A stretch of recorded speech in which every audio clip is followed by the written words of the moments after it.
आप सभी का हमारे YouTube channel study with Mahesh sir 1957 पर हार्दिक स्वागत है।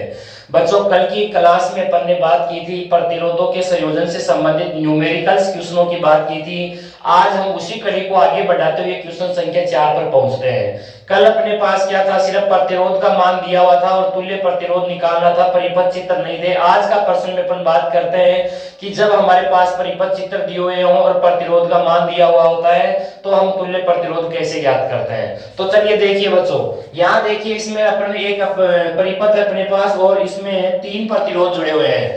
3 प्रतिरोधों में यहाँ पर पहले प्रतिरोध का मान यहाँ पर 2.5 है, एक का 8 ओम है और तीसरे प्रतिरोध का 4 ओम है। बच्चों देखिए यहाँ पर इसमें अपन धारा प्रवाहित करते हैं और धारा प्रवाहित करने के बाद में ये जो मुख्य पॉइंट यहाँ पर पहुंचता है तो उससे धारा ऊपर वाले सिरे में प्रतिरोध में भी जाएगी और नीचे वाले में भी आती है।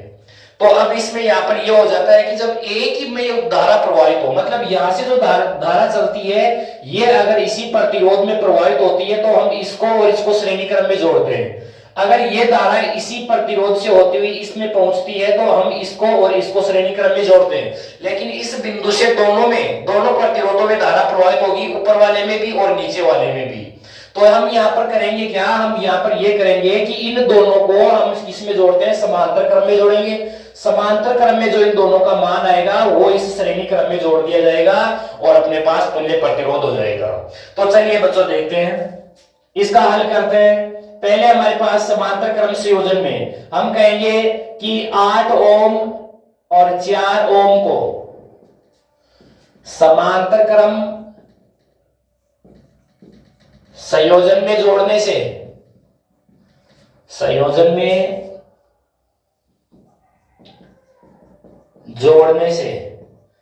समांतर क्रम संयोजन में जोड़ने से समांतर क्रम संयोजन का सूत्र क्या है, 1/r बराबर 1/r1 plus 1/r2 plus 1/r3। ये अपन ने विद्युत का चैप्टर जो शुरू किया था उसमें ये अपन ने प्रतिरोध तुल्य प्रतिरोध ज्ञात करने का सूत्र स्थापित किया था, वही सूत्र है ये। अब यहाँ पर 3 प्रतिरोध दिए हुए हैं, अपने को कितने का निकालना है, 2 का। इसका R1 और R2 का निकालना है। तो इसके लिए अपन सूत्र यहाँ रख लेंगे, 1/r बराबर 1/r1 प्लस 1/r2। तो चलिए रखते हैं 1/r बराबर 1/r1 का मान हमारे पास कितना है 8 और 1/r2 का मान हमारे पास कितना है 4। बच्चों 1 और 8 और 4 का लसागु पर कितना होता है, 8 होता है।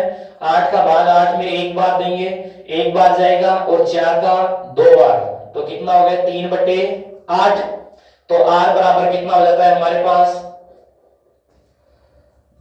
r बराबर हो जाता है 8/3। तो इसमें भाग देते हैं इसका, तो हमारे पास आता है 2.6 ओम।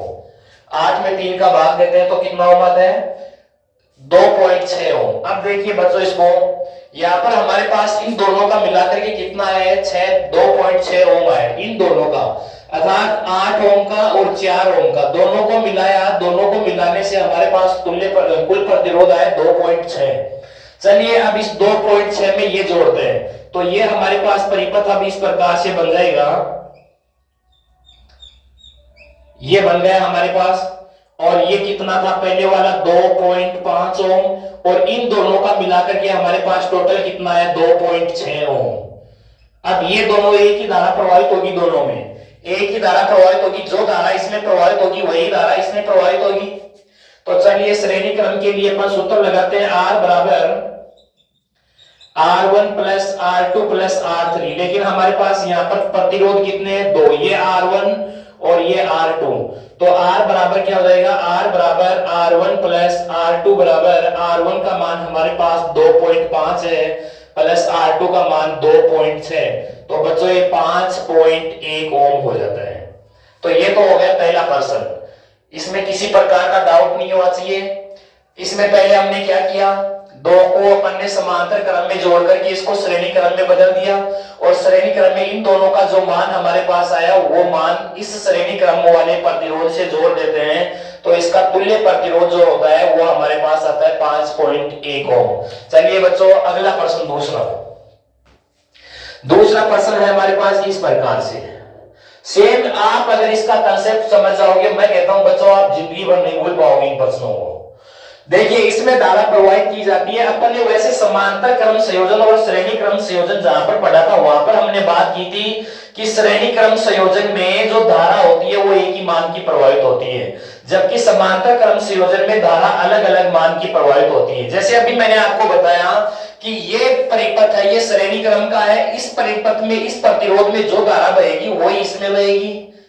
अब यहां पर देखो, यहां से जो धारा चल रही है वो अलग अलग मान में, यहां डिवाइड हो गई, धारा अलग बट गई। कैसे? कुछ धारा इधर चली गई और कुछ धारा इधर, तो अलग अलग मान की हो गई धारा, और अलग अलग मान की धारा प्रवाहित होती है किसमें? समांतर क्रम संयोजन में। तो यहां पर हम किसका सूत्र लगाएंगे? समांतर क्रम संयोजन का सूत्र लगाएंगे।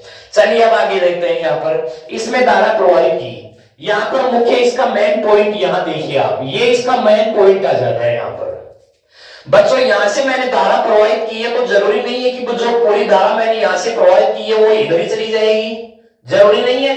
जरूरी नहीं है ये इधर ही आ जाएगी। कुछ धारा इधर प्रवाहित हो जाएगी और कुछ धारा इधर प्रवाहित हो जाएगी, और ये दोनों की इधर से बहती हुई और ये इधर से बहती हुई इधर प्रवाहित हो जाती है, आगे निकल जाती है।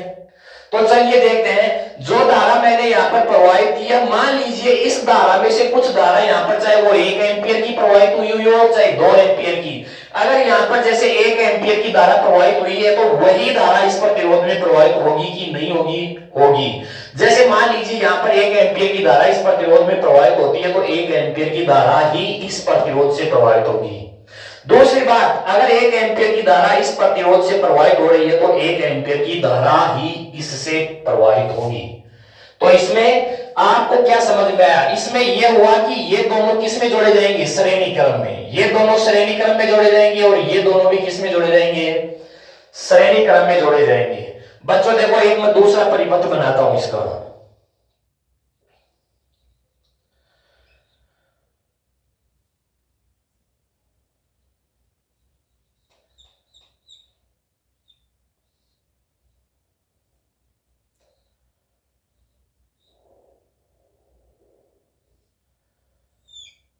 ये लो,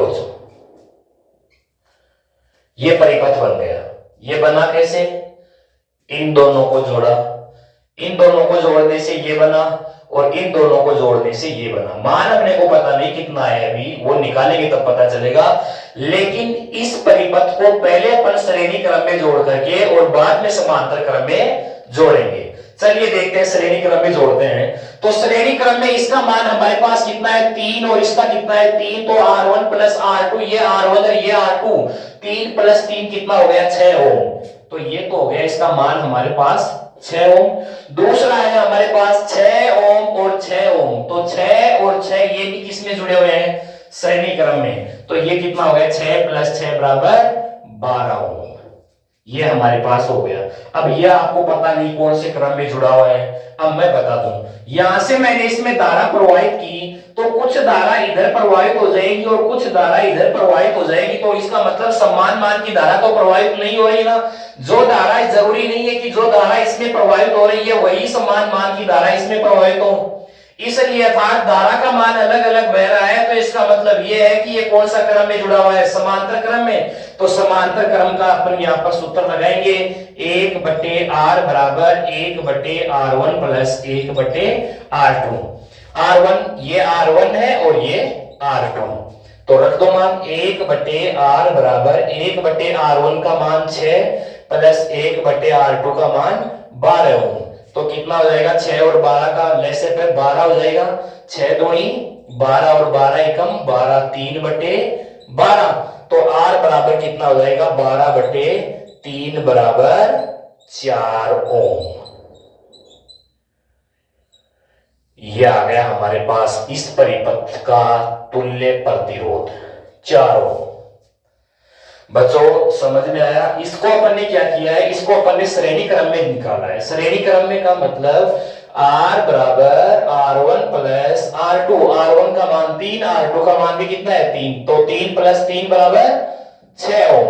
दूसरा 6 प्लस 6 अर्थात R बराबर R1 प्लस R2 बराबर 6 प्लस 6 बराबर 12 ओम। तो ये 12 ओम आ गया और ये 6 ओम आ गया। मैंने यहां लिख दिया, ऊपर वाले का दोनों को जोड़ने से 6 ओम आया, इनको दोनों को जोड़ने से 12 ओम आया। और समांतर क्रम संयोजन का सूत्र लगा करके अपन ने इसको हल किया तो हमारे पास इसका तुल्य प्रतिरोध 4 ओम आया।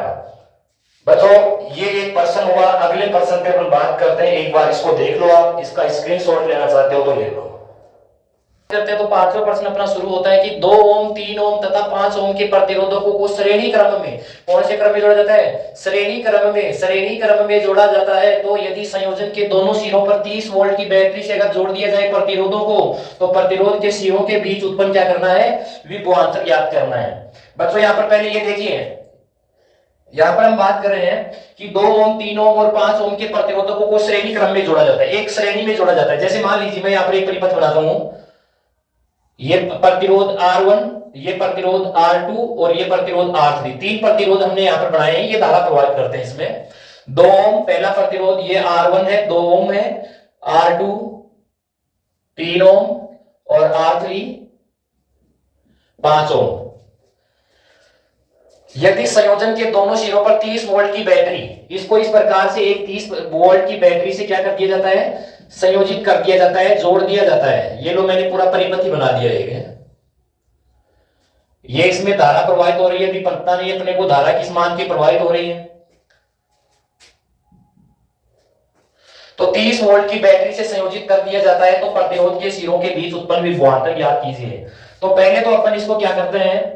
श्रेणी क्रम में जोड़ते हैं। श्रेणी क्रम का सूत्र है R बराबर R1 plus R2 plus R3। तो R बराबर R1 का मान हमारे पास है 2 प्लस 3 प्लस 5 बराबर कितना हो गया? 10 ओम। तो ये तो हमारे पास किसका मान आ गया? R का मान आ गया। अब क्या कहता है कि अपने को विभवांतर निकालना है। तो विभवांतर निकाला तो पहले इसमें धारा की बात करेंगे कि इसमें धारा कितने मान की प्रवाहित हो रही है इस परिपथ में। तो धारा के लिए ओम के नियम से हमने पढ़ा था V बराबर आई आर होता है। तो I धारा है, यहां पर धारा I को इधर लेकर के आएंगे तो ये होगा V बटे R। तो I बराबर V का मान हमारे पास दिया है 30 वोल्ट, 30 बटे R हमारे पास कितना है? 10। तो कितना आ जाता है? 3 एम्पियर। हमारे पास धारा कितनी आ गई? 3 एम्पियर। अर्थात इस परिपथ में जो धारा बह रही है वो 3 एम्पियर की बह रही है। कितने एम्पियर की? 3 एम्पियर की। चलिए आगे बात करते हैं। प्रश्न ने पूछा क्या है? विभवांतर पूछा है, विभवांतर V पूछा है। अर्थात V बराबर आई आर। तो V बराबर आई आर, तो V बराबर I का मान हमारे पास कितना है? 3 गुणा R का मान हमारे पास, प्रतिरोध का मान कितना है हमारे पास? 10। तो V बराबर 3 गुणा 10 30 वोल्ट। उत्पन्न विभवांतर कितना आ गया? 30 वोल्ट। ये प्रश्न हल हो चुका है दोस्तों।